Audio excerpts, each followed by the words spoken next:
Donc bonjour, je suis Alain Lioret, donc je suis le responsable pédagogique de la spécialité I3DJV, anciennement IJV, ce qui veut dire ingénierie de la 3D et du jeu vidéo. On a rajouté d'ailleurs depuis cette année seulement le mot 3D, car la spécialité dont je m'occupe ne vise pas à emmener nos étudiants que vers le monde du jeu vidéo, mais vers tous les mondes de l'industrie, quelle que soit pour la simulation militaire, l'industrie médicale, l'industrie du jeu vidéo, l'industrie de l'animation, tout ce qui touche en fait au métier de la 3D où il y a besoin de développement 3D. Donc c'est pour ça qu'on a légèrement changé le nom de la spécialité, en rajoutant ce 3D parce que nous ne formons pas qu'au jeu vidéo, même si le jeu vidéo reste bien sûr l'un de nos débouchés importants. Alors ça se passe en 3 ans. En fait, nous avons 3 années de formation, années 3, 4 et 5, donc l'année 3 qui amène vers un bachelor, les années 4 et 5 qui amènent vers un master.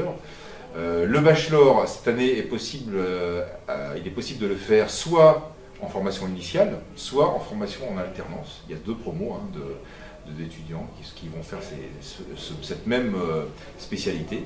Donc ils vont pouvoir choisir soit de travailler en entreprise à mi-temps, à 2 tiers de temps d'entreprise, soit d'être uniquement à l'école en initiale. Donc cette 3e année, c'est une année un peu d'introduction à ce métier où les gens vont apprendre à créer un jeu vidéo, à faire donc ce qu'on appelle du gameplay programming, par exemple, donc avec le moteur Unity.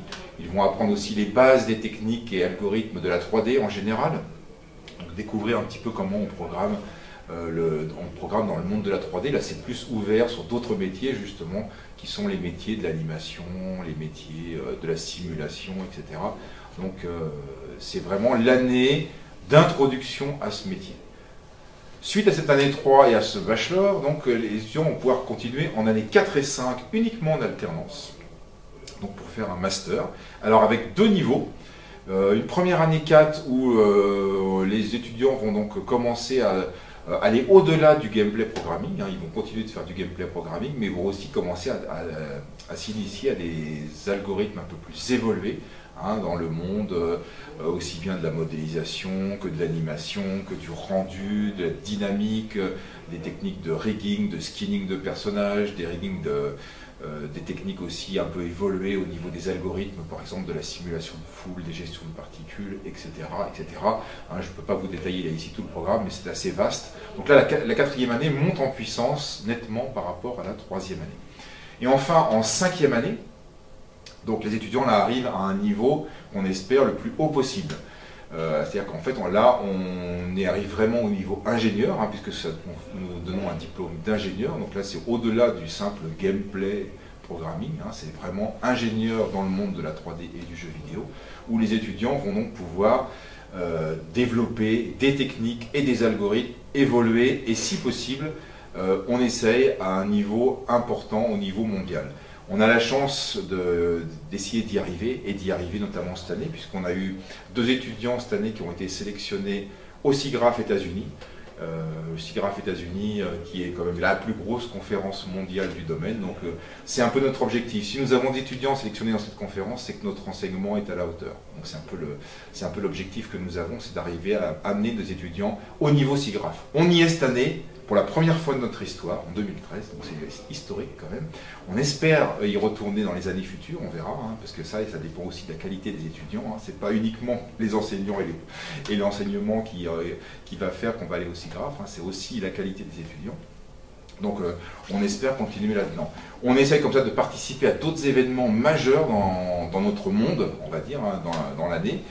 Dès la 4e année, par exemple, les étudiants sont invités cordialement à essayer de se présenter à Laval Virtual. Laval Virtual qui est une manifestation internationale de la réalité virtuelle et de la réalité augmentée, domaine sur lequel on est aussi impliqué. Et jusqu'à présent, on y participe depuis 2 ans à Laval Virtual. Et cette année, on a eu une équipe de 4 étudiants qui ont gagné un prix.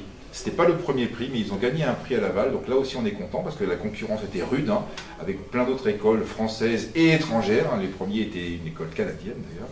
Donc c'est assez intéressant de voir ce qu'on peut faire aussi dans ce genre de salon. On participe aussi depuis 2 ans maintenant à la Blender Conférence qui se déroule à Amsterdam. Donc là, c'est pareil, le niveau n'est pas du tout facile pour la sélection. Donc on a 2 étudiants qui sont partis d'ailleurs aujourd'hui, vous voyez, comme quoi c'est très d'actualité, qui sont partis aujourd'hui à Amsterdam et qui présentent demain à Amsterdam leurs résultats, leurs travaux qu'ils ont fait en 4e année, donc avec un super projet donc, qui j'espère aura de l'impact là-bas à Amsterdam. Donc vous voyez, on essaye finalement de sortir le travail de nos étudiants de l'école, le sortir pour l'instant en dehors des entreprises où ils sont éventuellement en alternance, de le sortir via des conférences et des concours de bon niveau, si possible. Hein. Donc je vous ai cité Blender Conférence, Laval Virtual, SIGGRAPH.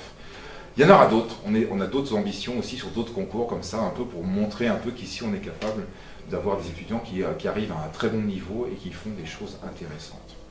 Voilà, je vais enfin vous parler du labo 3D que je mène donc dans le cadre d'OpenSGI le jeudi après-midi. Donc tous les jeudis après-midi, le labo 3D est ouvert.